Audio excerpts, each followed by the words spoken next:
La nouvelle a l'effet d'une bombe. Souffrant d'une profonde dépression, Dalida se suicide à l'âge de 54 ans, dans la nuit du 2 au 3 mai 1987, par surdose de barbiturique. Le drame a lieu dans sa chambre du premier étage de son hôtel particulier du 11 bis rue d'Orchamps, à Montmartre. C'est Jacqueline, son habilleuse, qui découvre son corps sans vie aux alentours de 17 h le lendemain. L'icône de la chanson n'est plus, ses obsèques sont organisées en l'église de la Madeleine 3 jours plus tard. L'interprète des paroles est inhumée au cimetière de Montmartre, quartier qu'elle affectionnait tant. Les murs de sa propriété auront été témoins de la plupart des drames qui ont marqué sa vie personnelle, sa peine après le suicide de son premier mari Lucien Maurice, puis celui de son fiancé Luigi Tenco, et enfin celui de son compagnon Richard Chanfray. Zoom sur la magnifique demeure de la chanteuse. Dalida tombe amoureuse de la villa aux airs de château de princesse en 1962. Déjà forte de plusieurs succès en France dont les titres Bambino, Gondolier et Les Gitans, elle tente de percer à l'international et vient de divorcer de Lucien Maurice. La chanteuse alors âgée de 29 ans n'est pas la seule à vouloir acquérir la demeure datant de la fin des années 1920. Jean-Paul Belmondo est lui aussi intéressé, d'après ce que relatent nos confrères du Parisien en 2017.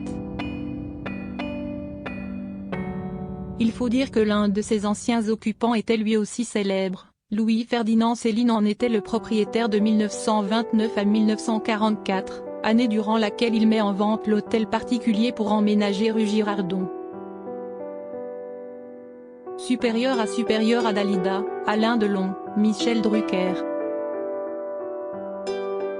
Ces hommes qui ont marqué sa vie auraient toujours aimé Montmartre, véritable nid d'aigle perché sur les hauteurs de Montmartre, juste en haut de la rue Le Pic et à quelques mètres de la place du Tertre. Son prix est exorbitant.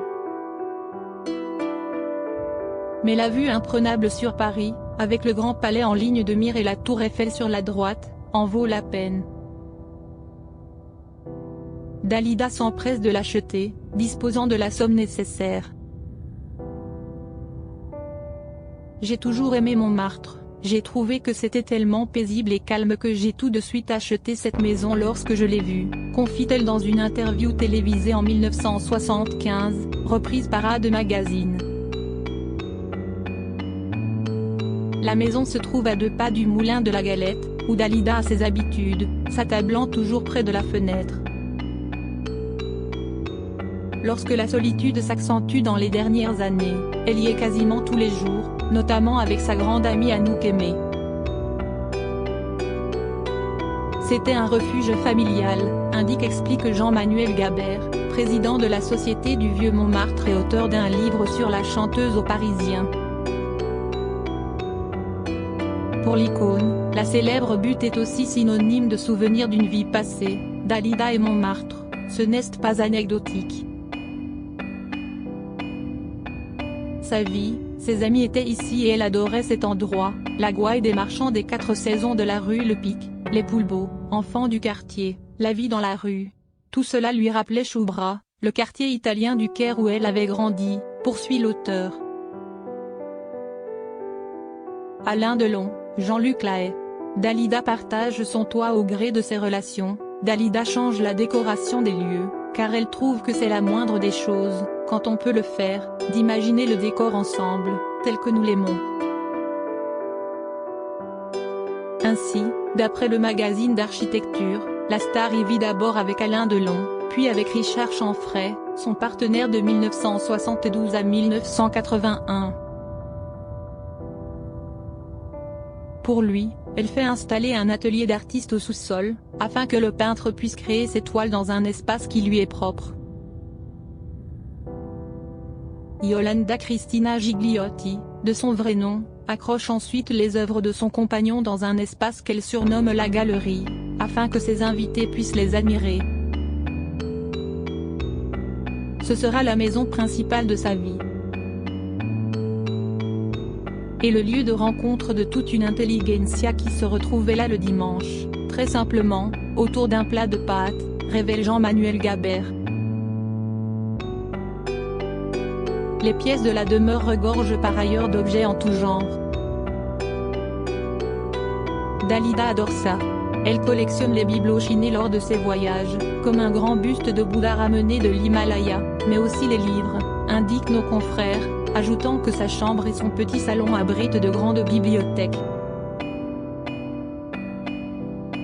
Construite sur 4 étages, celle que l'on surnomme à l'époque la Calace des Jukebox dispose d'un grand salon avec d'immenses fenêtres, d'un petit salon doté d'une cheminée, d'une terrasse privée et d'un balcon, d'une salle à manger avec une immense table, d'une cuisine équipée, et d'une pièce dédiée à la musique où se trouve son piano.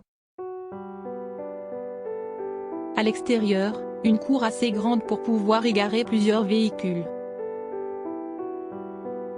Entre 1975 et 1980, la belle égyptienne accueille même chez elle Jean-Luc Lahaye, supportant mal la solitude dans cette grande maison. J'ai vécu dans cette maison à l'époque où elle vivait avec Richard Chanfray. J'ai assisté à des moments d'amour où l'on était vraiment bien, et puis à d'autres moments où c'était la guerre totale. Quand Dalida se fâchait, il ne fallait pas être sur sa route, relate le chanteur dans un éclair de génie sur VL Media, repris par Closer en janvier 2021. Il se souvient de quelques anecdotes cocasses comme lorsque Dalida lui demandait de jouer très bien ou pas du tout, quand il est au piano, ou s'agace quand il lui bloque la route avec sa moto mal garée. Je laissais ma moto parce que je n'arrivais pas à me garer devant sa sortie, et je bloquais sa mini et elle m'appelait, elle devait aller en télé, elle était furieuse, fait-il savoir. La villa de Dalida scindée en 3 appartements plus de 20 ans après sa mort, l'hôtel particulier est séparé en 3 appartements, dont un superbe duplex au dernier étage, avec une surface d'une centaine de mètres carrés. Sa propriétaire, qui a fait fortune dans l'assurance, s'en sépare le cœur lourd. Je vends à regret cette demeure où j'ai été heureuse et que mes amis appelaient mon donjon, déclare-t-elle au Parisien en janvier 2013. À la même période, Gala informait que l'appartement du dernier étage était en vente auprès d'Immobest International, pour la somme de 2,35 millions d'euros. Cette vente est très particulière car l'appartement jouit d'une vue absolument unique à Montmartre, explique alors le directeur de l'agence Xavier Attal dans nos colonnes. Lorsque vous vous approchez des baies vitrées, vous avez l'impression d'être suspendu dans une nacelle avec une perspective vertigineuse sur la capitale. 36 ans après la mort de Dalida, les lieux continuent d'attirer les touristes. Quand j'ouvrais une fenêtre, il y avait toujours des badauds en bas qui regardaient la maison et la plaque à la mémoire de Dalida. Un samedi matin, une guide américaine a même débarqué avec un haut-parleur, raconte l'ancienne propriétaire. Preuve que la renommée mondiale de l'artiste lui survit encore. Crédit Photo, agence.